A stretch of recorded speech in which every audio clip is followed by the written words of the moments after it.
अक्सर हम सोचते हैं कि पुलिस में पावर किसके हाथ में है, पर जवाब उतना सीधा नहीं होता। तो चलिए आज इसी को समझते हैं, खास तौर पर जो नए बीएनएसएस कानून आए हैं उनके हिसाब से असली कमांड किसके पास है। तो देखिए, जब भी पुलिस का जिक्र होता है तो सबसे पहले क्या दिमाग में आता है? वही लोकल पुलिस स्टेशन, थाना, है ना। पर सवाल यह है कि थाने के ऊपर असली कमान किसके हाथ में है? ऊपर से ऑर्डर कौन देता है? आइए इसी सवाल का जवाब ढूंढते हैं। और इस सवाल का जवाब छिपा है एक टर्म में, सुपीरियर ऑफिसर ऑफ पुलिस। सुनने में तो बस एक पद लगता है, लेकिन नए कानूनों में यह समझना बहुत जरूरी है कि ये कौन है और इनके पास क्या ताकत है। तो ये सुपीरियर ऑफिसर आखिर हैं कौन? बहुत सिंपल है। कोई भी पुलिस अफसर जो रैंक में स्टेशन हाउस ऑफिसर यानी एसएचओ से ऊपर हो, वो एक सुपीरियर ऑफिसर कहलाता है। सीधी सी बात। और ये पूरी एक चेन ऑफ कमांड है। जैसा कि हम देख सकते हैं, सबसे ऊपर बैठे हैं डीजीपी, जो पूरे स्टेट के पुलिस हेड होते हैं। फिर उनके नीचे आईजी, डीआईजी और ये पूरी हायरार्की नीचे तक जाती है। पावर और जिम्मेदारी सब इसी तरह ऊपर से नीचे की तरफ आती है। ठीक है, तो ये तो हो गई रैंक्स की बात, पर असली सवाल ये है कि इन सीनियर ऑफिसर्स के पास पावर क्या क्या है, ये कर क्या सकते हैं। और इसका जवाब हमें मिलना शुरू होता है बीएनएसएस के सेक्शन 30 से।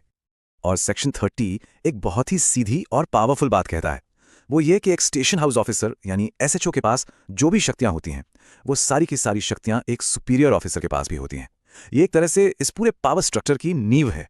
अब इसका मतलब क्या हुआ? इसका मतलब ये है कि कोई डीएसपी या एसपी अपने एरिया के किसी भी थाने में चल रहे केस में सीधे सीधे दखल दे सकता है। वो चाहे तो खुद एफआईआर पर एक्शन ले सकते हैं, पूरी इन्वेस्टिगेशन अपने हाथ में ले सकते हैं, या ये भी तय कर सकते हैं कि किसी को अरेस्ट करना है या नहीं। मतलब पूरा कंट्रोल। अब ये बहुत इंपॉर्टेंट है, क्योंकि ये सिर्फ शक्तियों का दोहराव नहीं है। इसका असल मतलब ये है कि एक सीनियर ऑफिसर किसी भी पॉइंट पर किसी भी केस में जूनियर ऑफिसर के फैसले को पलट सकता है। जाहिर है, इसका जमीनी हकीकत पर किसी भी केस के मैनेजमेंट पर बहुत बड़ा असर पड़ता है। लेकिन रुकिए, कहानी यहीं खत्म नहीं होती। बात सिर्फ एसएचओ वाली पावर्स तक ही नहीं है। सेक्शन 31 इन सीनियर अधिकारियों को एक और बहुत बड़ी ताकत देता है, और वो है आदेश देने की शक्ति, यानी पावर ऑफ कमांड। देखिए, ये कोई सलाह या सुझाव नहीं है। सेक्शन 31 साफ साफ कहता है कि सुपीरियर ऑफिसर जो भी निर्देश देगा, वो उसके नीचे काम करने वाले ऑफिसर्स के लिए मानना अनिवार्य है, बाइंडिंग है। वो उससे मना नहीं कर सकते। जरा सोचिए, मान लीजिए कोई बहुत हाई प्रोफाइल केस चल रहा है, तो एक सीनियर ऑफिसर जैसे कोई आईजी या डीआईजी इन्वेस्टिगेशन टीम को सीधा ऑर्डर दे सकता है कि भाई इस एंगल पर फोकस करो, या फिर उस संदिग्ध को तुरंत गिरफ्तार करो। जाहिर है, इस तरह के आदेश किसी भी केस की दिशा पूरी तरह से बदल सकते हैं। तो यहां सबसे बड़ी बात यही है कि जूनियर ऑफिसर के लिए ये कोई चॉइस नहीं है। सुपीरियर का ऑर्डर मानना उनकी ड्यूटी है, अनिवार्य है। अच्छा, इसके आगे बढ़ते हैं। बीएनएसएस सुपीरियर ऑफिसर्स को सिर्फ केस हैंडल करने की ही नहीं, बल्कि सीधी कार्रवाई और अपराध को रोकने की भी ताकत देता है। यहां पर सुपीरियर ऑफिसर्स का रोल दो हिस्सों में बटा हुआ है। एक तरफ है गिरफ्तारी की शक्ति, यानी जब कोई जुर्म हो जाए तो एक्शन लेना, और दूसरी तरफ है रोकथाम की शक्ति, मतलब जुर्म को होने से पहले ही रोक देना। जैसे कहीं दंगे की आशंका है तो फोर्स तैनात करना। तो ये रिएक्टिव और प्रोएक्टिव दोनों तरह की पावर है। और आखिर में ये सारी धाराएं और कानून सिर्फ किताबों की बातें नहीं हैं।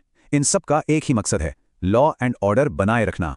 मतलब समाज में शांति रहे, सड़कें सुरक्षित रहें। यह सब कुछ पब्लिक सेफ्टी के लिए ही तो है। अब एक सवाल उठता है, जब किसी के पास इतनी सारी पावर होगी तो जाहिर है कि उस पर कोई चेक एंड बैलेंस, कोई निगरानी रखने वाला सिस्टम भी तो होना चाहिए। वही सवाल कि इतनी सारी शक्ति के साथ जवाबदेही किसकी होगी? कौन ये देखेगा कि पावर का गलत इस्तेमाल तो नहीं हो रहा? और इसका जवाब मिलता है सेक्शन 34 में। यह सेक्शन साफ कहता है कि सुपीरियर ऑफिसर्स की जिम्मेदारी है कि वो अपनी टीम के काम पर नजर रखें। वो केस डायरी चेक कर सकते हैं, रिपोर्ट्स देख सकते हैं, और अगर कोई जूनियर ऑफिसर लापरवाही करता है या कुछ गलत करता है तो उसके खिलाफ डिसिप्लिनरी एक्शन भी ले सकते हैं। मतलब पावर के साथ साथ जिम्मेदारी भी दी गई है। और यह सब आकर एक ही शब्द पर रुकता है, जवाबदेही, यानी अकाउंटेबिलिटी। यही वो चीज है जो पूरे सिस्टम को बैलेंस में रखती है। तो अगर हम इन सभी सेक्शंस को एक साथ देखें तो तस्वीर क्या बनती है?